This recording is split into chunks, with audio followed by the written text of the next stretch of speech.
بسم اللہ الرحمن الرحیم۔ اسلامی دنیا انفو چینل کے تمام ناظرین کو خوش آمدید۔ کسی جگہ ایک نہایت عبادت گزار شخص رہا کرتا تھا۔ ایک روز جب اس عابد کو پتہ چلا کہ بعض لوگ فلاں درخت کی عبادت کر رہے ہیں تو وہ عابد غصہ میں آ گیا کہ معبود صرف اور صرف اللہ تعالیٰ ہی ہے اور صرف اللہ تعالیٰ ہی عبادت کے لائق ہے۔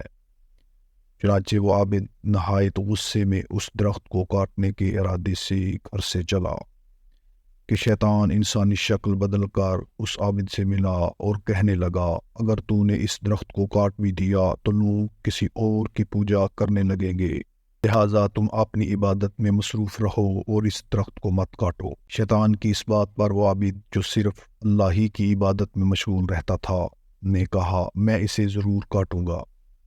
جب شیطان نے دیکھا کہ اس کی یہ تدبیر کامیاب نہ ہو سکی تو شیطان نے پھر سے اس عابد کو روکا تو دونوں میں ہاتھا پائی شروع ہو گئی، یہاں تک کہ عابد نے شیطان کو بھاگنے پر مجبور کر دیا، مگر شیطان باز نہ آیا۔ چنانچہ شیطان نے مکاری کا ایک اور جال پھینکا اور اس عابد کو کہنے لگا، میری بات مانو اور اپنی عبادت میں لگے رہو، میں ہر رات 2 اشرفیاں تیرے سرہانے رکھ دیا کروں گا۔ تو غریب اور نادار آدمی ہے، اگر اللہ تعالیٰ کو منظور ہوتا تو وہ کسی اپنے رسول کو بھیجتا جو اس درخت کو کاٹ دیتا۔ جب تو اس درخت کی عبادت نہیں کرتا تو تجھے اس سے کیا غرض ہے؟ عابد شیطان کے جھانسے میں آ گیا اور واپس چلا گیا۔ رات کو اس نے سرہانے سے 2 اشرفیاں اٹھائیں۔ اسی طرح دوسری شب بھی اسے 2 اشرفیاں ملیں، جبکہ تیسری شب جب وہ عابد سرہانے کی طرف گیا تو اس کے ہاتھ میں کچھ نہ تھا۔ اب اس عابد کو شیطان پر بہت غصہ آیا اور وہ پھر اس درخت کو کاٹنے کے لیے باہر نکلا تو پھر سے شیطان کو مد مقابل پایا۔ چنانچہ پھر مقابلہ ہوا تو اس دفعہ شیطان غالب رہا۔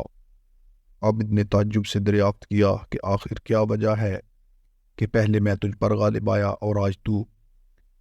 عابد کی بات سن کر شیطان بولا، اس دن تو اللہ تعالیٰ کے لیے مجھ پر غضبناک ہوا تھا اور مجھ پر غالب آ گیا تھا، مگر آج تو محض 2 اشرفیوں کے لیے گھر سے نکلا، تیری نیت صاف نہیں تھی۔ آج تو صرف اپنے فائدے کے لیے گھر سے نکلا تو میں تجھ پر غالب آ گیا۔ تو محترم ناظرین، پتہ چلتا ہے کہ نیت خالص شیطان پر غلبہ دیتی ہے اور بدنیتی کے باعث شیطان غالب آ جاتا ہے۔ تو پیارے دوستو، ہمیں ہر نیک کام صرف اللہ تعالیٰ کی رضا کے لیے ہی کرنا چاہیے، کیونکہ نبی کریم صلی اللہ علیہ وآلہ وسلم نے فرمایا، اعمال کا دار و مدار نیتوں پر ہے اور ہر شخص کے لیے وہی کچھ ہے جس کی وہ نیت کرے گا۔ اسی کے ساتھ مجھے دیجیے اجازت۔ اللہ تعالیٰ سے دعا ہے کہ اللہ تعالیٰ ہم سب سے راضی ہو جائے۔ اللہ تعالیٰ اسلامی دنیا انفو چینل کے تمام ناظرین پر اپنی رحمتوں کا نزول فرمائے۔